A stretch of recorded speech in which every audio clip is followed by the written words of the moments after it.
शहर भर को लगता है कि कुछ नादानियां है मुझ में, क्योंकि कुछ अच्छाइयां है मुझ में। नमस्कार, मैं हूं अर्पित शर्मा और आज मैं आपको एक ऐसी कहानी सुनाने जा रहा हूं जिस कहानी को शायद आपने सुना होगा या उस व्यक्ति के बारे में सुना होगा जिस व्यक्ति के ऊपर ये कहानी है।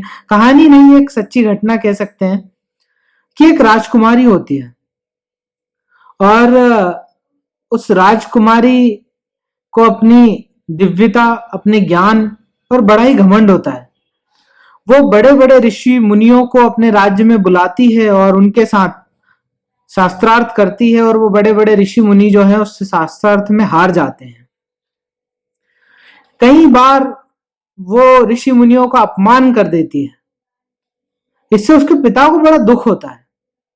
उसके पिता बड़े परेशान रहते हैं कि इतने बड़े बड़े ऋषि मुनि हैं, अगर हो सकता है कि उनका जो ज्ञान है वो किसी क्षेत्र में कम हो, इसका मतलब ये तो नहीं कि हम उनका अपमान कर दें। उन्होंने अपनी बेटी को समझाने की बहुत कोशिश की, तो उन्होंने अपनी बेटी को कहा कि बेटी देखो, ऐसा है कि कई बार हमें ऐसा लगता है कि हम बहुत ज्ञानी हैं, लेकिन ये संसार जो है ज्ञान का अथाह खजाना है। हम जितना इसको समझने की कोशिश करते हैं ये उतना ही बड़ा होता चला जाता है। तो कई बार हमें ऐसा लगता है कि तुम्हें ऐसा नहीं करना चाहिए। तो उनकी बेटी ने इसी बात पर उनका अपमान भी कर दिया। तो उन्होंने कहा कि ठीक है, जैसा तुम्हें ठीक लगे। तब उन्होंने अपने मंत्री को कहा कि मेरी बेटी जो है वो सयानी हो गई है, उसका विवाह कर देना चाहिए। और जैसा कि मेरी बेटी ने मेरा अपमान किया है तो मैं उससे अपमान का बदला लेना चाहता हूं, और तुम जाओ और एक ऐसा व्यक्ति ढूंढ के लाओ जो हमारे राज्य में सबसे मूर्ख व्यक्ति हो। तो वो सैनिक जाता है और ढूंढता है पूरे राज्य में, उसे ऐसा कोई व्यक्ति नहीं दिखाई पड़ता है जो बहुत ज्यादा मूर्ख हो। तभी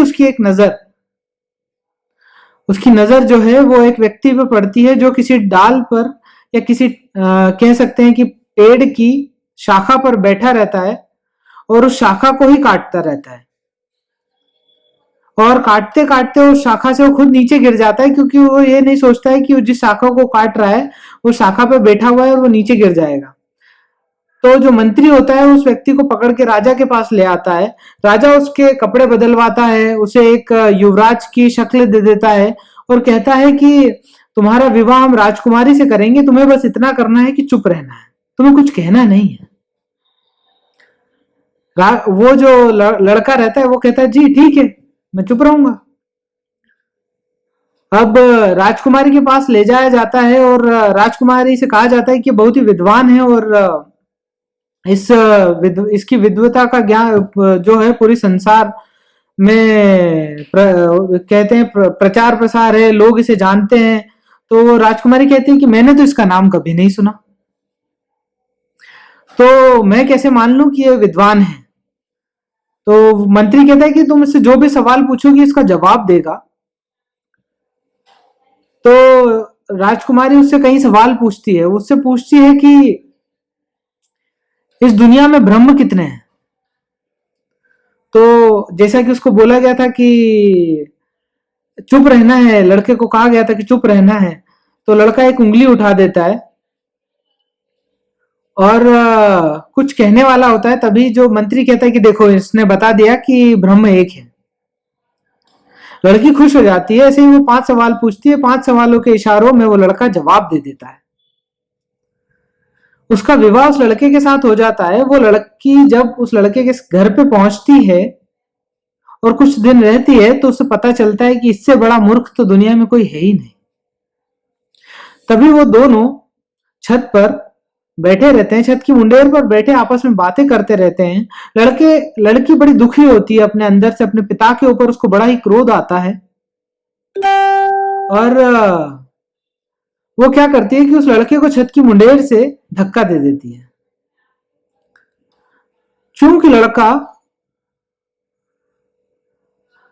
जैसे ही नीचे गिरता है तो उसकी जो जिह्वा है वो किसी चीज से टकराकर थोड़ी सी कट जाती है और तभी वहां जो वहां गिरता है तो वो यज्ञ पांडाल में गिरता है और वहां जो है देवी सरस्वती का यज्ञ चल रहा होता है।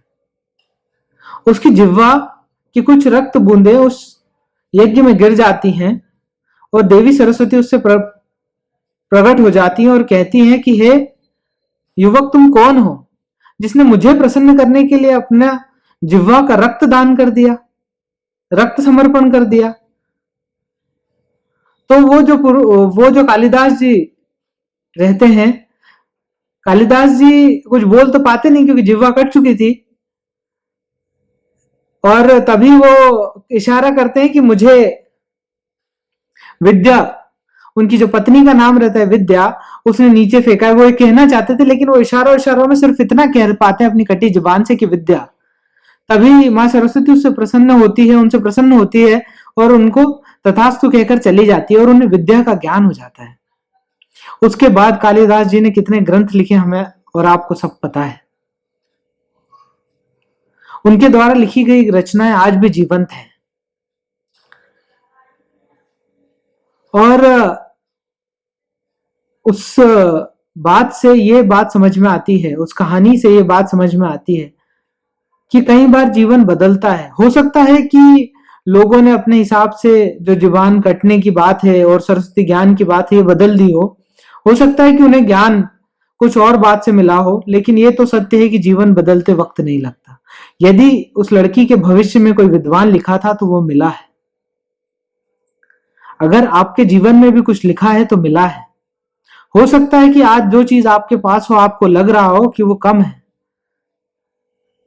या फिर आपको लग रहा हो कि मैं मुश्किल में हूं, तो कई बार ये मुश्किलें सीढ़ी बनती हैं सफलता की।